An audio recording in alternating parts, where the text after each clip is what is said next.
انشاءاللہ میں اس عنوان کو بھی ترتیب کے ساتھ آپ حضرات کے سامنے بیان کرنے کی کوشش کروں گا۔ سب سے پہلے میں نے آپ حضرات کے سامنے انسان کی 4 زندگی ہوتی ہے اس کا ذکر کیا۔ سب سے پہلے وہ زندگی جو ماں کے پیٹ میں ہوتا ہے اس کا تذکرہ ہو چکا۔ وہ زندگی جو دنیا کے اندر انسان اس زندگی کو گزارتا ہے، دوسرا زندگی کا بھی تذکرہ ہو چکا موت کی شکل میں۔ اب وہ زندگی جس کو حدیث میں برزخی زندگی کہا جاتا ہے، یعنی وہ احوال، وہ کیفیت جو موت کے بعد آنے والی ہے، یعنی وہ منزل قبر کی منزل ہے، یعنی قبر وہ گھر ہے، اس کے اندر کیا ہوتا ہے۔ حضرات گرامی، میں بتانا چاہتا ہوں کہ قبر کہتے کسے ہیں؟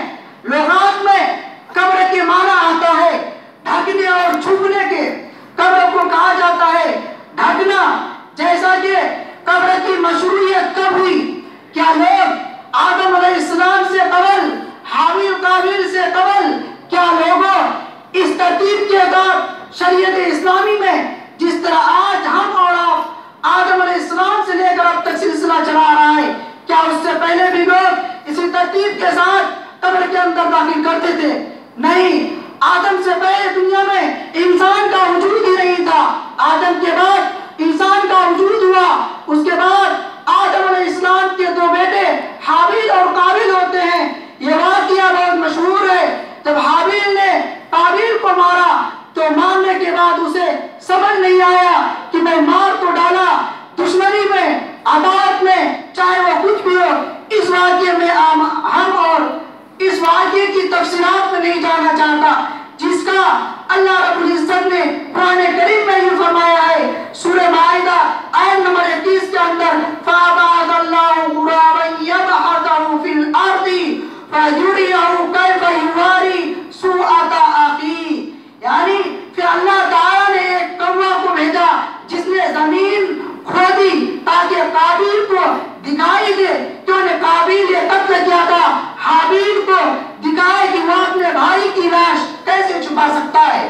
تو اس آیت کریمہ سے یہ بات سمجھ میں آتی ہے کہ قبر کا معنی ہوتا ہے چھپانا، ایک دوسرے چیز کو چھپانا۔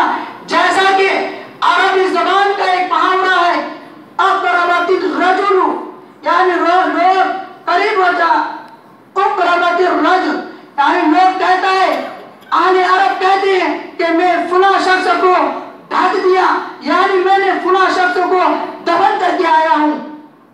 حضرات گرامی کہتے ہیں کہ آدمی کو دفن کیا گیا، کوئی آدمی کہے کہ اس کے لیے قبر بنائی اور اسے قبر میں ڈالا، اس کا مطلب اس سے میں نے دفن کیا۔ اس روایت کو بخاری شریف نے روایت کیا ہے۔ حضرات گرامی، قبر کی زندگی کو برزخی زندگی کہا جاتا ہے، پھر برزخی بھی کہا جاتا ہے، جیسا کہ قرآن کریم کا ارشاد ہے وَمِن وَرَائِهِمْ بَرْزَخٌ إِلَى يَوْمِ يُبْعَثُونَ۔ سورہ مومنون کے اندر یہ آیت ہے، فرماتے ہیں ان سب مرنے والوں کے پیچھے ایک پردہ حائل ہے، یعنی وہ پردہ کیا ہے؟ وہ قبر کا پردہ ہے، جس سے قبروں سے لوگوں کو اپنے اپنے قبروں سے اٹھایا جائے گا۔ یوم یبعثون، یعنی جس دن لوگ اٹھائے جائیں گے۔ کہاں سے اٹھایا جائے گا؟ قبر سے اٹھایا جائے گا۔ حضرات گرامی، مرنے کے بعد میت مٹی میں دفن ہو یا پانی میں غرق ہو جاؤ یا کافرین کے قول کے مطابق اسے جلا دیا جائے یا کسی